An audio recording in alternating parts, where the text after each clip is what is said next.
दोस्तों, रिजल्ट्स का टाइम आ चुका है और मैं भी वापस आ चुका हूँ। काफ़ी टाइम तक मैंने वीडियो अपलोड नहीं किया, कुछ पर्सनल रीजंस थे, लेकिन अब आने वाले टाइम पे आपको वीडियोस मिलते रहेंगे।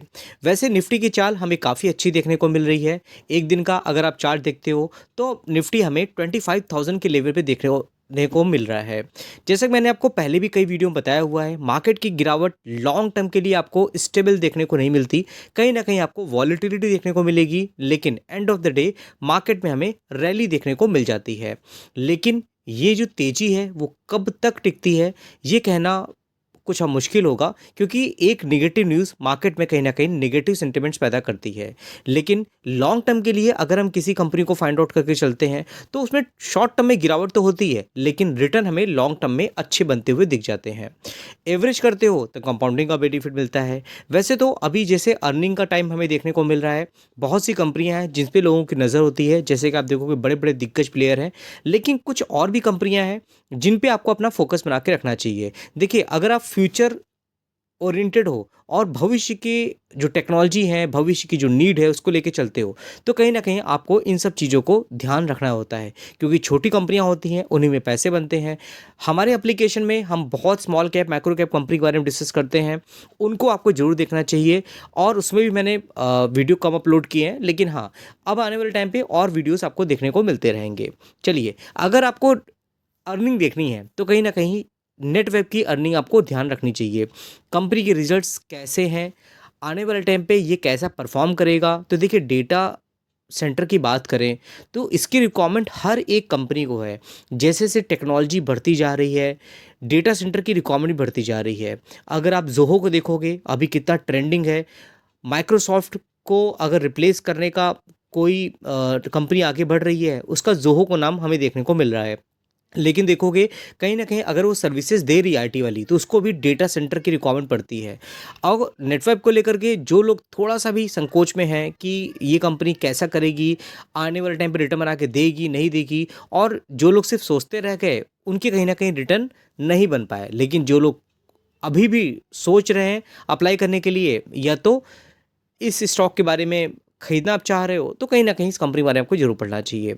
जैसा कि हम कई बार डिस्कस कर चुके हैं, ये कंपनी इंडिया की leading high and computing solution provider है और कहीं न कहीं सुपर कंप्यूटर से रिलेटेड कंपनी काम करती है, तो इसको आपको पढ़ना चाहिए। 23,000 करोड़ की मार्केट कैप है, बहुत लार्ज कैप कंपनी नहीं है।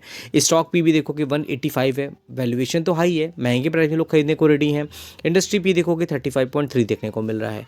इसमें इंटरेस्टिंग क्या है कि अगर हम प्रमोटर होल्डिंग देखते हैं, तो 71.03 देखने को मिल रही है। वहीं अगर हम पब्लिक की बात करते हैं, तो सिर्फ 15.20% की होल्डिंग आपको पब्लिक की देखने को मिलेगी। एफआईएस डीआईएस की बात करोगे, इनकी होल्डिंग भी आपको अच्छी खासी देखने को मिल जाएगी।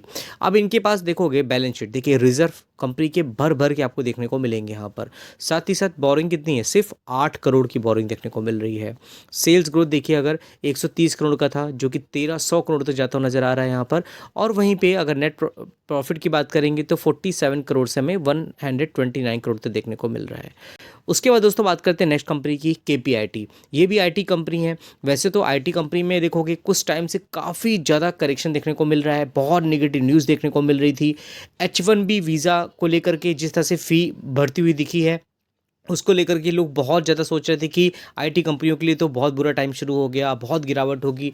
लेकिन देखिए, ये सब कंपनियां पहले भी चल रही थी, आज भी चल रही हैं, आने वाले टाइम पे भी चलती ही देखने को मिलेंगी। लेकिन शॉर्ट टर्म को लेकर के जो लोग आगे बढ़ते हैं, वो कहीं ना कहीं गिरावट को देख के डर जाते हैं। अब ये कंपनी भी कहीं ना कहीं, इनका जो पूरा बिजनेस है देखोगे, ऑटोमोटिव इंडस्ट्री में काफ़ी ज़्यादा फोकस देखने को मिल जाता है। बड़े बड़े दिग्गज प्लेयर हैं जो इसकी सर्विसेज लेते हैं। यहाँ पे देखोगे एफआईएस की होल्डिंग आपको देखने को मिलेगी, बहुत अच्छी पब्लिक होल्डिंग 21.90 है।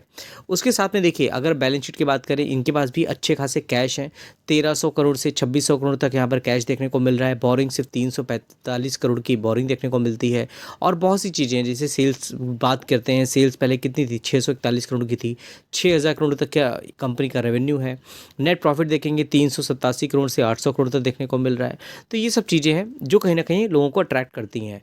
अब हम ऑटोमेटिव की बात कर रहे हैं, तो प्राइकॉल, अगर ऑटो एंजिलरी की बात करोगे ना, तो बहुत सी कंपनियां आपको देखने मिलेंगी। लेकिन अगर टू व्हीलर की बात करो, फोर व्हीलर की बात करते हैं, ऑटो कंपोनेंट्स की बात करते हैं, तो ये कंपनी क्या होता है, इंस्ट्रूमेंट क्लस्टर बनाती है, जिसका रिक्वायरमेंट आप देखोगे हर एक टाइप की गाड़ियों को पड़ती है। इवन अगर इलेक्ट्रिक व्हीकल भी देखोगे ना, तो वहाँ पे इंस्ट्रूमेंट क्लस्टर देखने को मिल जाता है। तो कंपनी जैसे कम लोगों की रिक्वायरमेंट होती है, जैसे क्लाइंट की रिक्वायरमेंट होती है, उस हिसाब से इंस्ट्रूमेंट क्लस्टर बना के देती है। प्रमोटर होल्डिंग देखोगे तो आपको कम देखने को मिलेगी, लेकिन अगर हम पब्लिक की बात करें, इंस्टीट्यूशन इन्वेस्टर की बात करते हैं, तो काफ़ी ज़्यादा इनकी होल्डिंग आपको यहाँ पे देखने को मिल जाएगी।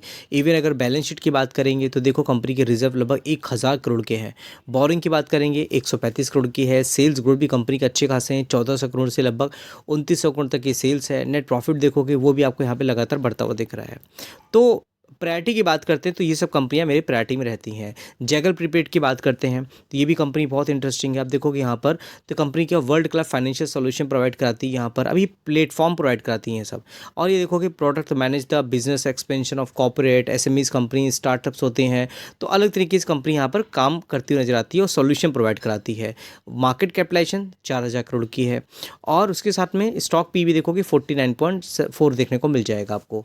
इसमें अगर हम प्रमोटर होल्डिंग की बात करें, इसमें भी आपको 44 है, लेकिन एफआईएसडीआईएस की होल्डिंग आप देखते हो तो यहाँ पे अच्छी खासी देखने को मिल जाएगी। पब्लिक होल्डिंग 36% की है। बाकी फंडामेंटल्स देखोगे कंपनी के अच्छे देखने को मिलते हैं।